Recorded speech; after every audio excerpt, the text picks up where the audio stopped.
Salam sahabat kabar yang dikasihi Tuhan, senang sekali kita bisa bertemu kembali. Saya percaya bahwa kasih Tuhan sungguh sangat luar biasa dalam kehidupan kita dan kebaikannya juga sangat besar bagi kita semuanya. Sahabat kabar yang dikasihi Tuhan, pada kesempatan kali ini tema kita adalah kasih itu sabar. Saya akan bacakan dari 1 Korintus 13 ayat 4 bagian A.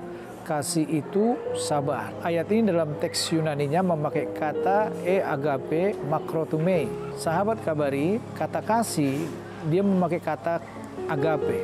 Agape itu adalah kasih yang tulus, kasih Allah, kasih yang tanpa pamrih. Jadi dengan kata lain, kasih itu sabar menekankan di sini bahwa kasih itu harus kasih yang tulus, kasih yang tanpa pamrih, dan kasih Allah. Dan saya mau berkata kepada kita semuanya, kasih itu sabar, kasih agape itu sabar. Jadi bukan kasih yang lain, penekanannya adalah kasih agape. Nah, kasih itu sabar maksudnya dasarnya yang pertama harus kasih agape. Dan yang kedua sabar. Kata sabar dari kata makrotumei tadi adalah sebuah kata kerja dalam bentuk present tense. Karena dia dalam bentuk kata kerja present tense yang harus dilakukan terus menerus. Jadi dengan kata lain kalau diterjemahkan berarti terus menerus bersabar. Itu kalau diterjemahkan. Jadi dengan kata lain kasih itu sabar maksudnya kasih itu terus menerus bersabar.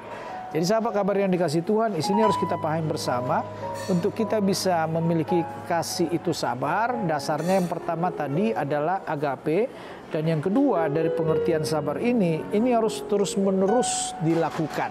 Jadi bukan hanya sekali. Jadi untuk bisa kelihatan kita itu sabar, itu harus diuji oleh waktu dan diuji melalui proses-proses yang ada. Nah, kasih itu sabar diuji oleh banyak hal. Di sini harus kita melihat dan memahami dari bahasa-bahasa yang dipakai dalam Alkitab ini. Sebenarnya kata sabar dalam Alkitab digunakan dalam dua konteks. Yang pertama penderitaan dan yang kedua kesalahan orang lain. Nah, kalau ini dalam konteks penderitaan, jadi orang itu harus sabar menjalani setiap proses yang diizinkan oleh Tuhan. Tetapi kalau itu karena faktor kesalahan orang lain, jadi kesabaran itu diuji. Kalau itu karena faktor kesalahan kita, maka dari pihak kita harus terbuka untuk mengakui kesalahan kita, tidak lagi emosi, tidak lagi marah. Jadi kasih itu sabar perlu kita terapkan di dalam kehidupan kita. Sebab dengan kasih itu sabar, maka kita akan lebih baik lagi dalam membangun hubungan dengan orang lain. Apalagi di masa-masa seperti sekarang ini, kasih itu sabar sangat penting buat kita semuanya. Dan memang diuji oleh kesulitan-kesulitan yang ada ini. Pertanyaannya sederhana, apakah kita masih memiliki kasih atau apakah kasih kita itu masih sabar? Jadi ujiannya melalui kesulitan-kesulitan yang terjadi sekarang ini. Semakin kita dekat dengan Tuhan, semakin kita melekatkan diri kita kepada Tuhan, maka kita akan bisa memiliki kasih itu sabar. Sebab dasarnya tadi kasih agape, yaitu kasih Allah. Kalau kita dekat kepada Allah, maka kita akan bisa melakukan kasih itu sabar. Saya percaya kita semuanya pasti bisa karena Tuhan bersama dengan kita. Dan Tuhan yang memampukan kita untuk bisa memiliki atau melakukan kasih itu sabar. Amin. Mari kita berdoa. Bapa kami yang di surga, kami mengucap syukur kepadamu buat renungan hari ini. Kau mengajarkan kami Tuhan supaya memiliki kasih itu sabar.